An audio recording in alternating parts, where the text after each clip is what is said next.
पहला क्वेश्चन आपके सामने क्या पूछा जा रहा है? पूछा जा रहा है आपको कि निम्नलिखित में से किस संप्रदाय के अनुयायी मेव भी हैं? किस संप्रदाय के जो अनुयायी हैं वो मेव भी हैं? चरणदासी, दादूपंथ, लालदासी या फिर बिश्नोई? देखिए, आप सब जानते हैं कि हमारे राजस्थान के एक ऐसे संत हैं जिनका संबंध मेव जाति से है। मेव जाति एक मुस्लिम जाति है और वो है आपके संत लालदास जी।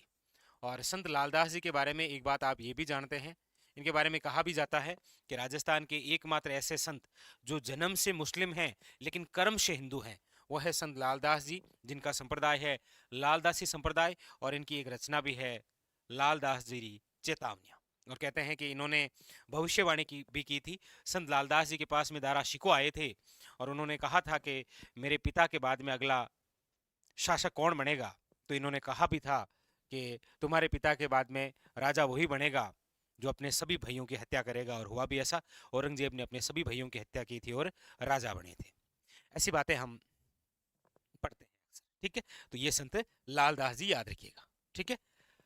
अगली बात, अगला है आपके कुचामणी ख्याल के प्रवर्तक कौन थे? सबसे पहली बात तो ये है कि ये कुचामणी ख्याल है कहाँ की? तो ये जो कुचामणी ख्याल है, याद रखिएगा, ये कुचामण की है। और कुचामण जो क्षेत्र है वो आता है नागौर जिले में, याद रखिएगा, ठीक है।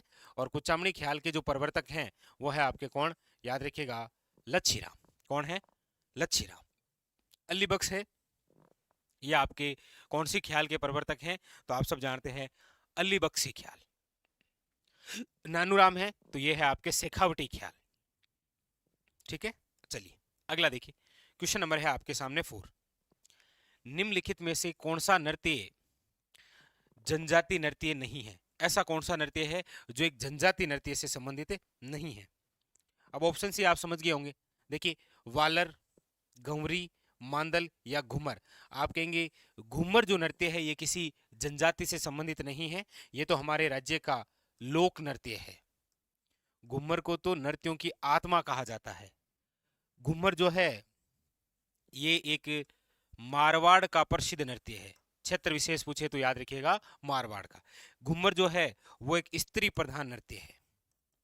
कौन सा है? याद रखिएगा, स्त्री प्रधान नृत्य। जबकि घूमर जो है वो पुरुष रस प्रधान नृत्य है, ठीक है। घूमर के अंदर 8 कहरवे की चाल होती है जिन्हें आप सवई बोलते हैं। 8 कहरवे की चाल क्या कहलाती है? याद रखिएगा, सवई। वेरी वेरी इंपॉर्टेंट, ठीक है। क्वेश्चन नंबर है नेक्स्ट आपके सामने नंबर 5। निम्नलिखित में से किस शासक ने ब्लू पोट्री को संरक्षण दिया था? ऑप्शन है आपके सामने जयपुर के सवाई राम सिंह, जयपुर के सवाई जय सिंह, जोधपुर के महाराजा उमेद सिंह और जोधपुर के महाराजा हनुमंत सिंह। 3 और 4 तो हो ही नहीं सकते। क्यों? क्योंकि ब्लू पोट्री जहाँ की प्रसिद्ध है वो है जयपुर, और इसके जो प्रसिद्ध कलाकार हैं वो तो आप सब जानते हैं, कृपाल सिंह शेखावत। कृपाल सिंह कौन है? शेखावत। ब्लू पोट्री का स्वर्ण काल किसका काल कहलाता है? तो आप कहेंगे जयपुर के सवाई राम सिंह सेकंड का काल। तो यहां पर जो ऑप्शन है वो है ए इज ए करेक्ट आंसर। अगला देखिए, क्वेश्चन नंबर है आपके सामने 6। पूछा जा रहा है अंबिका माता मंदिर कहाँ अवस्थित है? अंबिका माता जो मंदिर है वो कहाँ पर अवस्थित है? देखिए, अंबिका माता जो मंदिर है वो आपके मेवाड़ का खजुराहो कहलाता है। पहली बात तो क्या कहलाता है? याद रखिएगा, मेवाड़ का खजुराहो। ये जो मंदिर है ये आपके जगत में है, और जगत कहाँ पर है? उदयपुर में। तो इसका तो जो राइट आंसर होगा वो होगा आपके सामने 4 इज करेक्ट आंसर। नागदा जो उदयपुर है यहाँ पर याद रखिएगा सास बहू का मंदिर है। ये भी काफी अच्छा क्वेश्चन है। सास बहू का मंदिर या सहस्त्र बाहु मंदिर भी इसे कहा जाता है, ठीक है, एक ही बात है। बारडोली जो है याद रखिएगा, बारडोली जो चित्तौड़ में है, यहाँ के शिव मंदिर बड़े प्रसिद्ध है।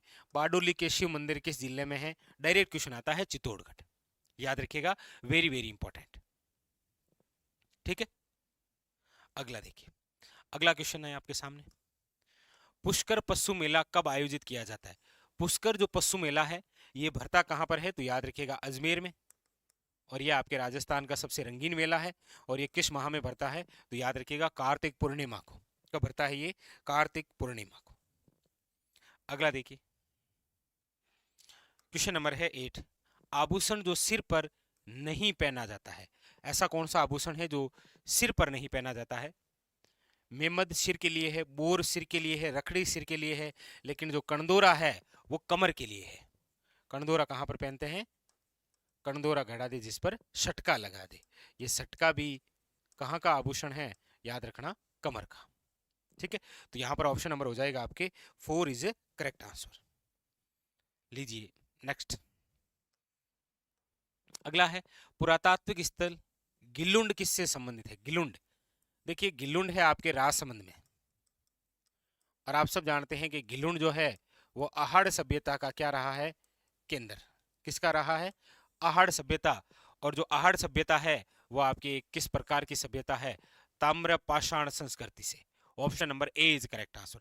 आपको इस प्रकार से लिंक कर सकते हैं भाई, गिलुंड आप पढ़ते हैं अक्सर, तो वो किसका केंद्र है? आहड़ सभ्यता का ही तो केंद्र है, और आहड़ जो सभ्यता है वो एक प्रकार की ताम्रपाषाण काल। अगला देखिए, क्वेश्चन नंबर है आपके सामने 10, और क्या कह रहा है? पूछा जा रहा है निम्नलिखित में से कौन सा मेला वर्ष में 2 बार आयोजित होता है? श्री महावीर जी का मेला करौली, केला देवी का मेला करौली, भरथरी का मेला अलवर, और शिवाड़ का मेला भरता है सवाई माधोपुर में। अब यहां पर ये पूछ रहा है कि कौन सा मेला वर्ष में 2 बार आयोजित होता है, तो याद रखिएगा भरथरी का मेला, जो कि आपके कहां भरता है? अलवर में। एक आप कमेंट करके जरूर बताइए, राजा जो भरथरी हैं इनकी पत्नी का नाम क्या है? ये एग्जाम के लिए बहुत ज्यादा इंपॉर्टेंट क्वेश्चन बनता है। कमेंट करके बताइएगा भरथरी की जो पत्नी है उनका क्या नाम है। अगला क्वेश्चन, ग्रासिया जनजाति प्रधानते पाई जाती है, हमारे राजस्थान में ये ग्रासिया जनजाति कहां पर पाई जाती है? तो गैरासी, इसके नाम में ही छुपा हुआ है शिरोही। 12 में कौन सी है? तो याद रखिएगा शहरिया। 12 में है सहरिया, सिरोही में है गरासिया, याद रखिएगा। ठीक है, और वो भी कई बार जो सहरिया है 12 जिले की 2 तहसीलें हैं, शाहबाद और किशनगंज, ये सहरिया जनजाति से ही क्या है? संबंधित। तो कई बार वो यहां से क्वेश्चन पूछ लेता है। अगला देखिए, अगला क्वेश्चन, गठबीठली इस नाम से भी जाना जाता है। गठबीठली जो है ना, बीटली पहाड़ी पर बना गढ़ गठबीठली, इसका पुराना नाम है अजय मेरू किला या अजय मेरू दुर्ग, जिसका निर्माण 1113 ईस्वी के अंदर अजय राज ने करवाया था। और हरविलास शारदा के अनुसार यही किला भारत का प्रथम गिरी दुर्ग है। बात चल रही है यहाँ पर तारागढ़ की, और ये तारागढ़ कौन सा? अजमेर वाला, क्योंकि एक तारागढ़ किला बूंदी में भी है, जिसके बारे में रुडयार्ड किपलिंग का कथन है कि तारागढ़ किला जो बूंदी में है उसका निर्माण भूत प्रेतों ने करवाया है। ठीक है, तो यहाँ पर ऑप्शन नंबर हो जाएगा ए इज ए करेक्ट आंसर। ठीक है, चलिए नेक्स्ट, अगला है आपके सामने, निम्नलिखित में से कौन सा महल रणथंबोर में अवस्थित है? देखिए रणथंबोर की जब बात आती है तो 2 महल बड़े प्रसिद्ध होते हैं। एक तो होता है सुपारी महल, क्योंकि सुपारी महल वह महल है जहां पर एक ही जगह मंदिर, मस्जिद और गिरजाघर है। और एक प्रसिद्ध है आपके जोगी महल। रणथंबोर के ये 2 महल हैं। जैसे आमेर की चर्चा करते हैं तो आपके सामने कदमी महल आता है, जूनागढ़ की बात करते हैं तो अनूप महल आता है, ये प्रसिद्ध है। तो यहाँ पर जो ऑप्शन है वो है आपके सी इज करेक्ट आंसर, याद रखिएगा जोगी महल। नेक्स्ट, प्राचीन ऐतिहासिक स्थल नगर अवस्थित है। नगर, अब देखिए एक तो है नगरी भी पूछा जा सकता है कि नगरी कहां पर है, तो नगरी तो एक ही है चित्तौड़गढ़। नगरी तो याद रह जाएगा चित्तौड़गढ़, और नगर पूछे तो याद रखिएगा नगर है टोंक में। नगर सभ्यता पढ़ते हैं ना आप अक्सर, टोंक के अंदर, ये वही है। अगला देखिए, राजस्थान में पोमचा एक प्रकार की ओढ़नी पहनी जाती है। पोमचा जो है, देखिए पोमचा विशेष विशेष प्रकार से तो हम 2 ही तरीके से पढ़ते हैं। वैसे एक चीड़ का पोमचा है, ये तीसरा भाग है।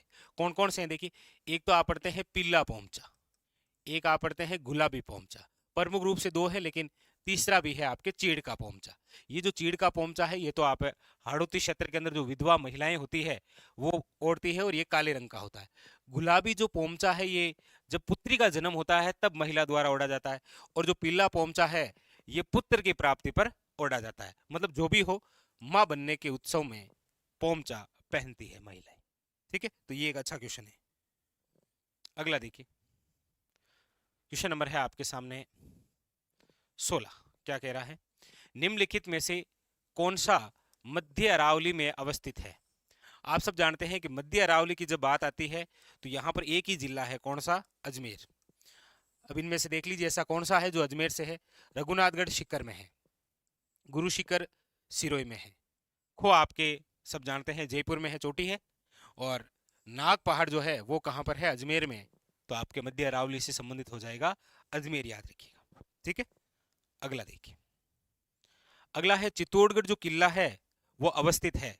अब चित्तौड़गढ़ किला कहां पर अवस्थित है? तो बहुत प्रसिद्ध क्वेश्चन है ये, मैसा के पठार पर। काफी बार ये क्वेश्चन आता है, चित्तौड़ का किला, मैसा का पठार, और मैसा का पठार का आकार कैसा है? तो याद रखिएगा टोपी नुमा। कैसा है? टोपी नुमा। लीजिए अगला क्वेश्चन, और ये तो बड़ा प्रसिद्ध क्वेश्चन है, 18 नंबर क्वेश्चन। देखिए, उत्खात स्थलाकृति पाई जाती है। अब ये जो उत्खात स्थलाकृति है ये आपके बीहड़ क्षेत्र है। बीहड़ क्षेत्र का मतलब चंबल क्षेत्र है। अब इनमें से देख लीजिए ऐसे जिले जहां पर चंबल बहती है। झालावाड़ डूंगरपुर है क्या? आप कहेंगे नहीं। गंगानगर हनुमानगढ़ है क्या? नहीं। घग्गर नदी है क्या? नहीं। आप कहेंगे ऑप्शन एक ही है, धौलपुर और सवाई माधोपुर। ठीक है, नेक्स्ट देखिए, क्वेश्चन नंबर है आपके सामने 19। क्या कह रहा है? निम्न में से थार मरुस्थल के किस भाग की समुद्री तल से सबसे कम ऊंचाई है? निम्न में से थार मरुस्थल पूछ रहा है कि थार मरुस्थल के किस भाग की समुद्री तल से सबसे कम ऊंचाई है? तो वो है आपके दक्षिणी भाग। कौन सा भाग है? दक्षिणी भाग। अगला देखिए, अगला है आपके सामने बेरांच नदी का उद्गम स्थल है। कौन सी नदी के बारे में पूछ रहा है ये? क्वेश्चन नंबर 20, और आपके सामने पूछा जा रहा है बेराच नदी। वैसे ये बेराच नहीं है, इसको यदि आप इंग्लिश में देखेंगे तो रिवर बेरच, यानी कि ये जिस नदी के बारे में पूछ रहा है वो बेड़च नदी है। कौन सी है ये? बेड़च नदी। और बेड़च नदी का ही आपको पता हो तो अन्य नाम है आयड़ नदी, और आयड़ नदी का जो उद्गम है वो है गोगुंदा की पहाड़ियां, उदयपुर। गोगुंदा की पहाड़ियां याद रखिएगा, कौन सा? उदयपुर। ठीक है, हाँ। क्वेश्चन नंबर देखिए नेक्स्ट 21। क्या कह रहा है? क्वेश्चन नंबर 21 पूछा जा रहा है आपको, राजस्थान में वर्षा की परिवर्तिता सबसे कम है। राजस्थान का ऐसा कौन सा क्षेत्र है जहां पर वर्षा के अंदर परिवर्तन है वो सबसे कम होता है? पश्चिमी भाग में। आप कहेंगे पश्चिमी भाग में कभी तो ज्यादा हो जाता है और कभी होती ही नहीं है बिल्कुल बारिश, तो यहाँ पर तो परिवर्तन ज्यादा है। उत्तर पश्चिमी भाग में भी परिवर्तन ज्यादा है। जैसलमेर और उनके आसपास के क्षेत्रों में भी राजस्थान में वर्षा में परिवर्तन होता रहता है, कभी तो बिल्कुल नहीं होती और कभी कभी हो जाती है। लेकिन जो सबसे कम परिवर्तन है वो है दक्षिण पूर्वी भाग में, क्योंकि यहाँ पर हमेशा ही सर्वाधिक वर्षा होती है। तो जो सबसे कम परिवर्तन होता है वो आपके option number C is correct answer है। ठीक है, अगला देखिए, अगला है आपके डूंगरपुर और बांसवाड़ा के अधिकांश भाग में कौन सी मिट्टी है? पूरा क्वेश्चन ये है, डूंगरपुर और बांसवाड़ा में रेवेरीना, लाल दोमट। राजस्थान के दक्षिणी भाग में कौन सी मिट्टी पाई जाती है? लाल लोमी मिट्टी, इसीलिए यहां पर सर्वाधिक मक्का का उत्पादन होता है। ठीक है, option number 2 is correct answer.